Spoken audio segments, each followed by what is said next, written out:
She was laughing. That stupid, flirty, head-tilted kind of laugh I used to think was charming. But now, watching her from across the restaurant, hidden behind a dim-lit booth, half my whiskey gone, I realized it wasn't charming.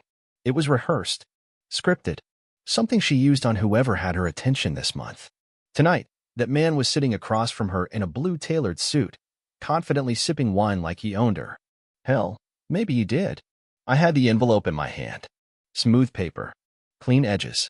Inside, the document that would change both our lives. No more pretending. No more smiling for photos, pretending to be happy. No more lies from Rachel. No more coming home to her fake kisses and shallow excuses. No more of her whispering, "I love you," while her phone buzzed face down on the table. I watched her touch the guy's hand. Bold. Right here in public. No shame. I stared at her like a man watching the end of his own film, knowing the credits were coming, but still hoping for some impossible twist. They were sitting at our spot. That hit me harder than I expected. Booth 17 at Caravaggio's. The place we celebrated our 5th anniversary. The place I proposed. Now she's here with him. Laughing. Sipping. Twirling her wine like a villainess in some low-budget drama. I didn't blink when the waitress passed by. "Excuse me," I said, handing her the envelope. "Could you deliver this to the woman in the red dress? Booth 17? She took it without a second glance, just like Rachel took our marriage, casually, like a chore. I didn't stop her. Just leaned back and watched. That moment felt like slow motion. Rachel saw the letter arrive. Her smile froze. Her fingers twitched as she opened it, probably expecting some romantic nonsense from a secret admirer. Then she read the first 3 words, "Petition for divorce." And her world cracked. Her date leaned over, confused. She said something, I couldn't hear it, but the way her shoulders stiffened, the way her eyes darted around like a hunted animal, she knew I was close. She could feel me. I stood up slowly. She spotted me then. Our eyes locked. And I smiled. The exact smile she gave me 2 months ago when she said she was working late at the office, while her phone was still connected to our cloud account and uploaded a photo to the shared folder by mistake. Her legs tangled with his in a hotel bed. Candlelight. Cheap wine. Him holding her neck like she belonged to him. That's the night I stopped being a husband. Tonight, I became something else. Rachel stood up. Panic splashed across her face. "Jason," she hissed, trying to keep her voice low. The lover turned to look at me. Arrogant. Smug. Like I was some side note in their fairy tale. "Enjoy your evening," I said, nodding at both of them. "You're paying for the drinks. Consider it a celebration." I walked out before the explosion. Let them burn behind me. Outside, the air hit different. Cold, sharp, alive. I lit a cigarette, a habit I dropped when I met her. Funny how betrayal makes you resurrect things you buried for love. My phone buzzed. A message from Rachel. "What the hell do you think you're doing?" I didn't reply. She could scream, cry, blame, twist it however she wanted. But the divorce was real. And for the first time in years, so was my peace. My phone didn't stop buzzing all night. Rachel called, texted, left voicemails that ranged from screaming to sobbing to dead silence. I didn't answer a single one. Not because I didn't want to, because I knew if I heard her voice, even now, a piece of me might still want to believe her. And that piece had to die tonight. I drove aimlessly for a while, city lights smearing across the windshield like a blurry memory.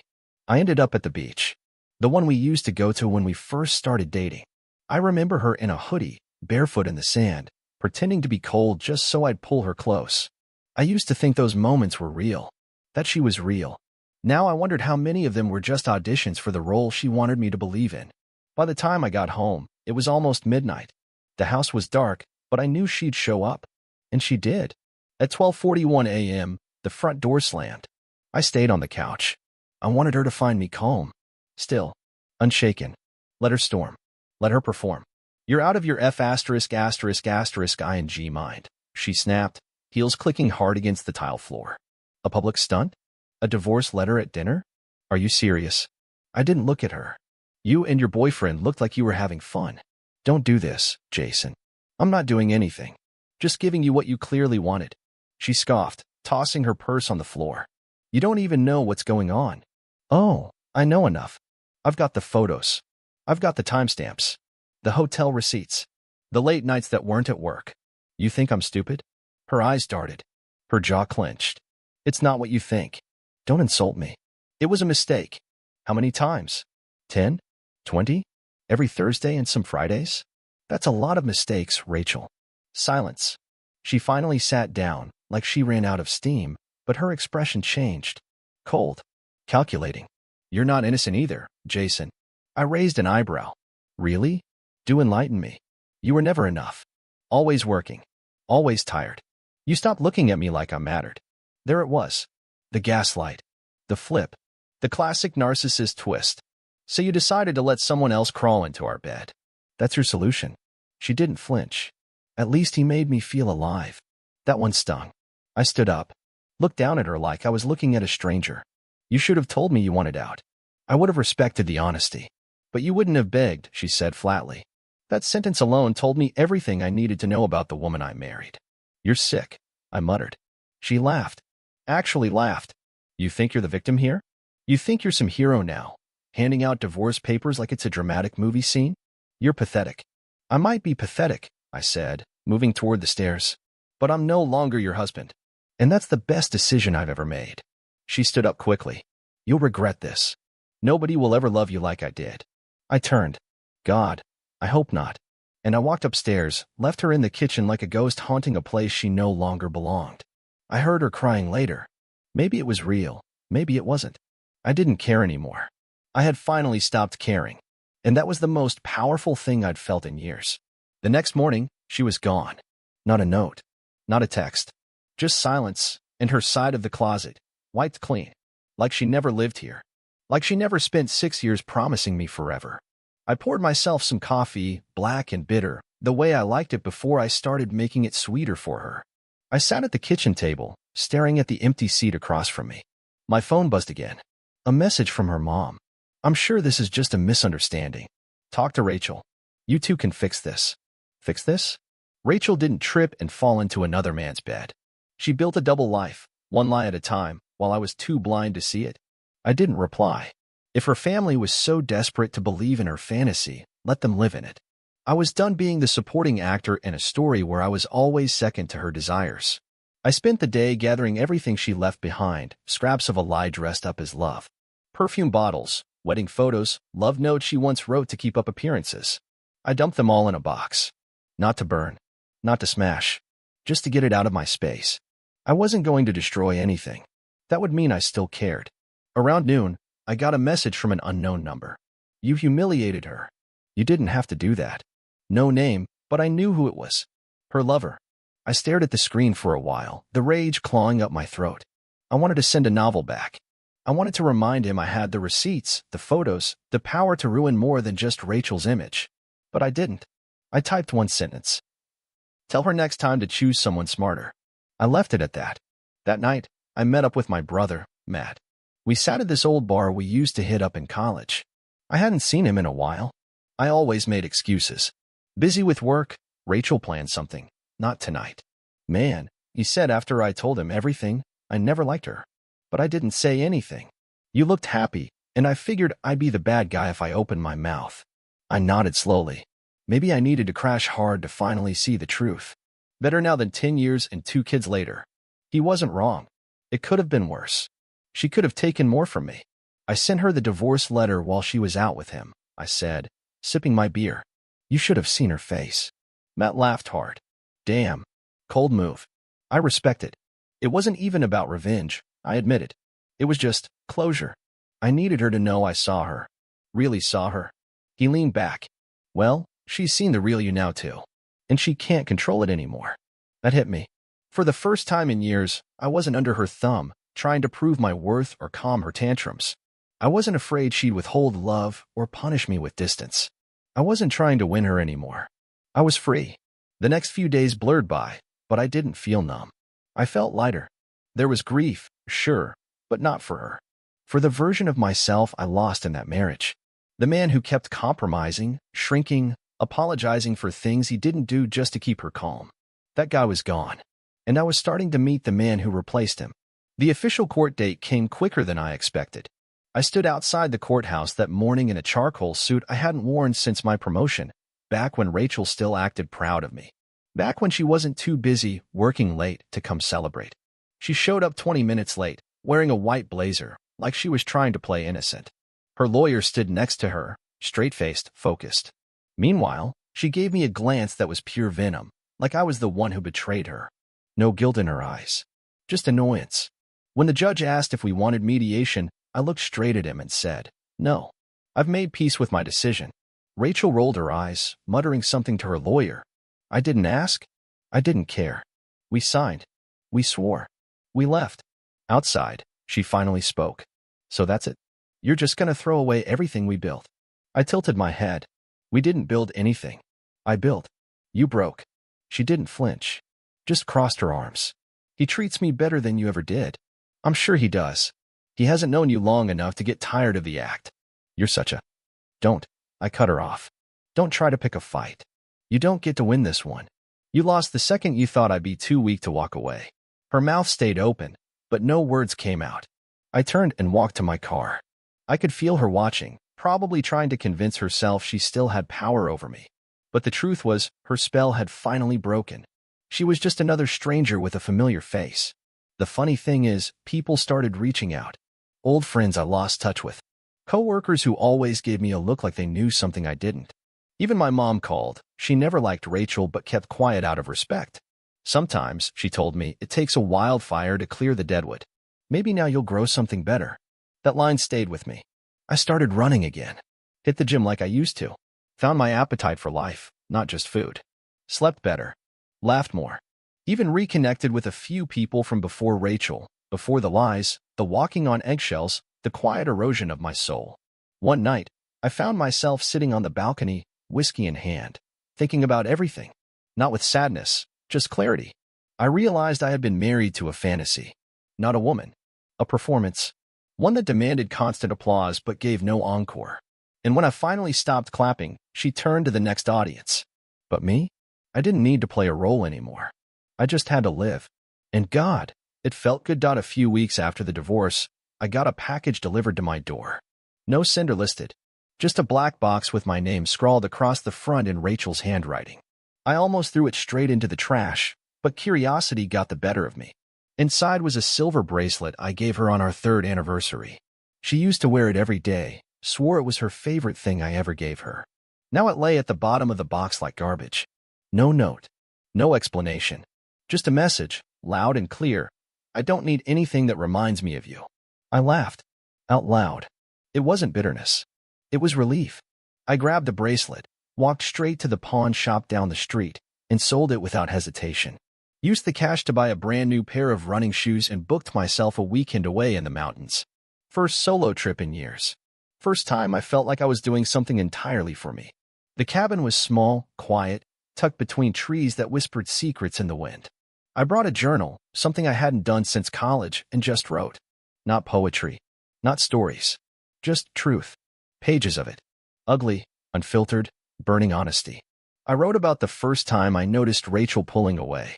The business dinners she never invited me to. The cold goodnights. The weird passwords on her phone. The fake tears when I questioned anything.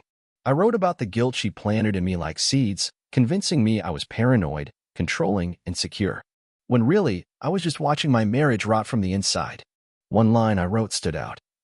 "She didn't destroy me. She revealed me."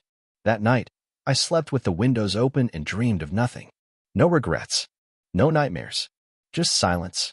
When I got back home, everything felt smaller, simpler. I started changing things, repainting the bedroom, donating her furniture, even switching out the mattress. It wasn't just about removing her, it was about reclaiming space. My space. Then one afternoon, I bumped into her. Grocery store. Of all places. She was with him. Same guy. Same smug grin. She saw me first and froze. He didn't recognize me until she said my name under her breath. I nodded at both of them and kept walking. She called out, "Jason, wait." I didn't stop. She jogged after me. Alone. He didn't follow. "Can we talk?" she asked. I stared at her. She looked tired. A little hollow. "Why?" I didn't think you'd move on so fast." That sentence. That damn sentence.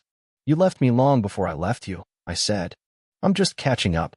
Her face twisted. "He doesn't make me feel the way you did." I shrugged. "Then I guess you made a mistake." No," I said, cutting her off again, calm as ever. "You don't get to rewrite this. You lied. You cheated. You gaslit. I gave you every chance, and you burned every one of them. Go live with your choice." She didn't cry. She didn't argue. Just stood there, biting her lip, pretending like I might change my mind. I didn't.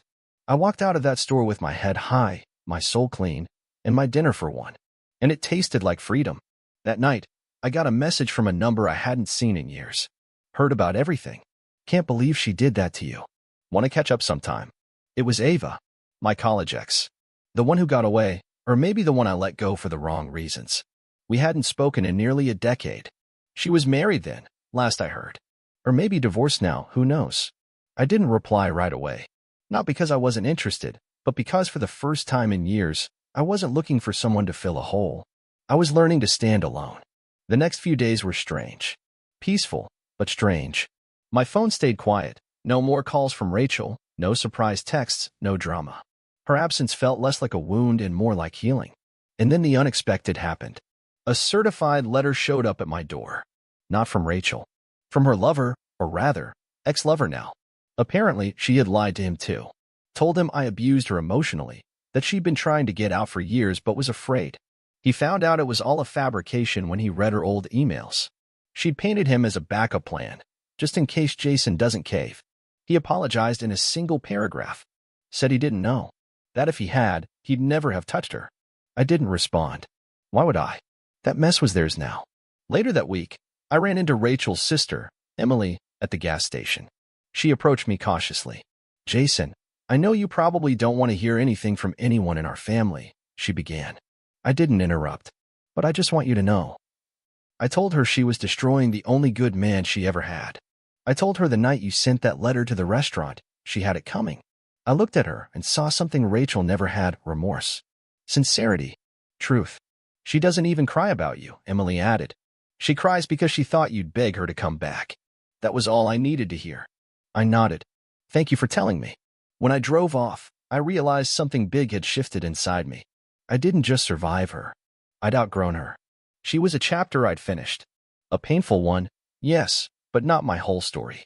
And every new page was mine to write. A month later, I took a spontaneous trip to New Orleans. I needed noise, color, people who didn't know my name.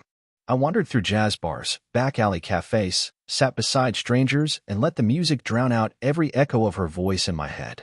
One night, I ended up at a rooftop bar. There was a girl singing, nothing fancy, just a voice and a soul. She had curly brown hair, a chipped guitar, and eyes that carried stories deeper than mine. When she sang, it wasn't polished, it was real, unapologetically raw, and it hit me harder than any breakup ever did. Her name was Claire. We talked. For hours. About everything but love. No past wounds. No fake smiles. Just two people letting the night be whatever it wanted to be. She didn't ask what brought me there. I didn't ask if she lived here. It didn't matter. For once, I wasn't trying to impress anyone.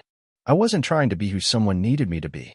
When I walked her to her car, she turned and said, "You look like someone who just got out of a cage."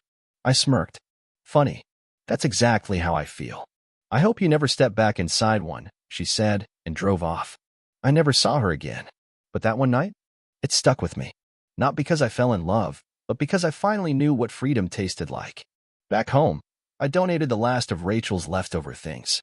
The dusty box in the garage, the winter coat she never took, the perfume bottle still hiding in the bathroom drawer. Gone. I changed my number. I didn't send it to anyone who didn't matter. One morning, I passed by our old favorite bakery and saw her car parked outside. I didn't stop. I didn't look. I just smiled to myself, rolled down the window, and let the wind carry away every piece of the man who used to wait for her.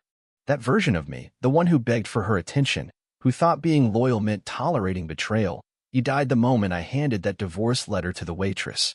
And the man I became? He learned to breathe again, not to survive her, but to live without her. Months passed. The silence that once felt loud was now comforting. My home didn't feel empty anymore. It felt mine. My routine wasn't haunted by her perfume or her footsteps. I no longer checked my phone expecting chaos. Peace stopped being a stranger and started feeling like a roommate I should have let in years ago. One afternoon, while walking through a small street market downtown, I saw a couple, young, happy, playful. The way she looked at him reminded me of how Rachel used to look at me when we first met. Before the rot set in. Before the lies were her masked down to the bone. I didn't feel bitter watching them. I didn't envy them either. I just hoped they'd never get where we ended up. Back home, I opened my laptop, logged into an old folder labeled Us. I hovered over it for a few seconds.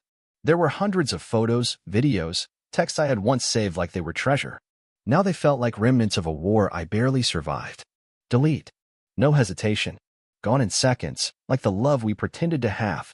Later that night, I sat on the back porch with a glass of scotch and the kind of quiet that doesn't ask questions. And I started writing, not in a journal this time. Not therapy. Just words I needed to release. I wrote down the truth. That I loved her. That I gave her everything. That I wanted it to work more than I wanted to breathe some days. But I also wrote that she destroyed that love with every lie. Every eye roll.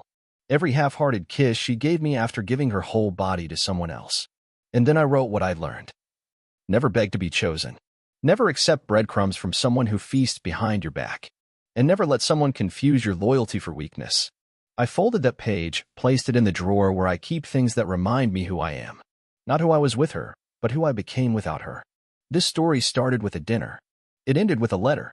And in between was a man who lost everything only to find himself again. She can keep her lies, her lover, her empty victories. I have something better. Myself.